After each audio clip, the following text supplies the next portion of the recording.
Salvatullah buyurur ki, şam və xiftən namazından sonra yatmaq üçün ən münasib vaxtdır.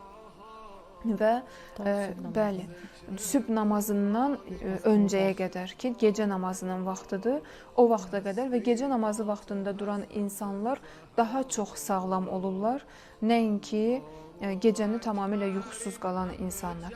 Və sübh namazını ki, insanlar icra etdi, yerinə yetirdi, gün çıxan vaxta qədər olan yatmaq ən xətərli, ən təhlükəli yatmaqdır ki, insanlar daha çox sübh gün çıxandan sonra qadınlardan gedir, evdə olan qadınlardan gedir söhbət, insanlardan gedir söhbət ki, o zaman fasiləsindəki gün çıxdı, qısa bir yuxu ilə zöhr azanından qabaq yatsalar, bu onların səhhətlərinə, əhval-ruhiyyələrinə müsbət təsir bağışlayacaq.